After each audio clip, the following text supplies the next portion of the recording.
दोस्तों, Shukla chemistry classes में आपका स्वागत है। आज हम लोग इस वीडियो में किरचॉफ इक्वेशन, जो कि थर्मोडायनेमिक्स का एक इम्पॉर्टेंट टॉपिक है, उसी पे चर्चा करेंगे। तो चलिए प्रारंभ करते हैं। Kirchhoff law. तो देखिए, किरचॉफ लॉ क्या है। किरचॉफ ने डिस्क्राइब किया कि कैसे एंथैल्पी जो है वो टेम्परेचर के साथ कैसे वेरिएट करता है। तो Kirchhoff law describe the enthalpy of reaction variation with temperature change. Generally ये देखा जाता है कि enthalpy of any substance increases with temperature. किसी सब्सटेंस का एंथैल्पी जो होता है टेम्परेचर के साथ इंक्रीज करता है। इसका मतलब ये है कि प्रोडक्ट और रिएक्टेंट दोनों का एंथैल्पी इंक्रीज होता है। अब हम यहाँ पे मान लीजिए हमने ये इसको रिएक्टेंट लिया और ये मान लीजिए कोई बी प्रोडक्ट बन रहा है। तो प्रोडक्ट की एंथैल्पी H2 मान लिया और रिएक्टेंट की मैंने H1 मान लिया। तो चेंज इन एंथैल्पी बराबर होता है H2 minus H1, final minus initial. अब एंथैल्पी का चेंज जो है, हम एंथैल्पी को टेम्परेचर के साथ विथ रिस्पेक्ट टू टेम्परेचर, इसका अगर हम डिफरेंशिएशन करेंगे कांस्टेंट प्रेशर पर, तो आपको ये मिलेगा। देखिए, D del H upon D T at constant pressure is equal to D H two upon D T at constant pressure minus D H one upon D T at constant pressure. क्योंकि H2 और H1 को हम temperature के साथ variate कर रहे हैं, लेकिन प्रेशर हमारा कांस्टेंट है। जैसा हम लोग जानते हैं कि DH अपान dt एट कांस्टेंट प्रेशर बराबर होता है CP जो स्पेसिफिक हीट कैपेसिटी।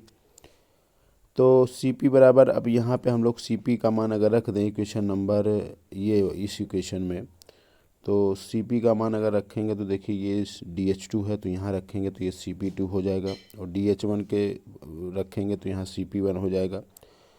तो ये हो जाएगा D del H upon D T at constant pressure is equal to CP2 minus CP1, क्योंकि इस इक्वेशन से इस इक्वेशन को हमने यहाँ पर अल्टरनेट रख दिया। तो इसके बाद देखिए D del H upon D T at constant pressure. D का मतलब ये कि एंथैल्पी में बहुत स्मॉल चेंज हो रहा है। फिर D del H upon D T at constant pressure is equal to del C P. अब डी टी का जो है पक्षांतर कर दे रहे हैं इधर, तो देखिए ये del C P into D T हो जाएगा। तो ये हो जाएगा डी डेल एच, ये डी डेल एच होगा। अब एंथैल्पी जो है इनिशियल टू फाइनल कर देते हैं, तो इनिशियल डेल एच वन है और फाइनल डेल एच टू, मतलब इसका इंटीग्रेशन कर देते हैं और डी टी का इंटीग्रेशन करते हैं T1 से T2 तक, और डेल सी पी को यहाँ पे बाहर ले लेते हैं। तो टेम्परेचर का D1 से और T1 से T2 तक इंटीग्रेशन कर देते हैं। तो फिर हमें जब इंटीग्रेशन करेंगे तो हमें डेल एच मिल जाएगा। तो डेल एच मिल जाएगा, तो ये डेल एच वन इनिशियल और ये फाइनल, ये डेल सी पी, और ये क्योंकि देखिए डी एक्स बराबर ये होता है एक्स, तो अगर डी टी बराबर करूँगा तो ये टी हो जाएगा। तो ये देखिए टी हो गया, और इनिशियल माइनस इनिशियल अब एंड फाइनल। तो देखिए ये फाइनल ये है डेल एच टू, इनिशियल ये था डेल एच वन बराबर डेल सी पी, और ये फाइनल T2 माइनस T1।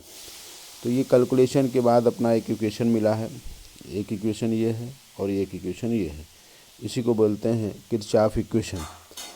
ये तो एंथैल्पी था। अगर हमें इंटरनल एनर्जी निकालना पड़ेगा तो यहाँ पे हम लोग ले लेंगे del U2 minus del U1 बराबर डेल CP के जगह डेल CV ले लेंगे और T2 माइनस T1।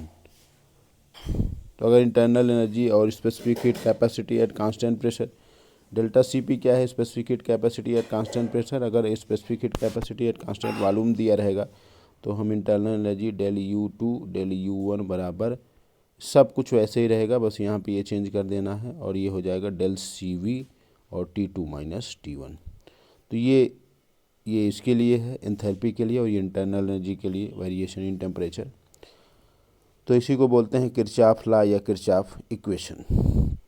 तो आज हम लोगों ने इस वीडियो में किरचॉफ इक्वेशन क्या है, जो कि थर्मोडायनेमिक्स से बहुत इंपॉर्टेंट रिलेटेड ये टॉपिक है।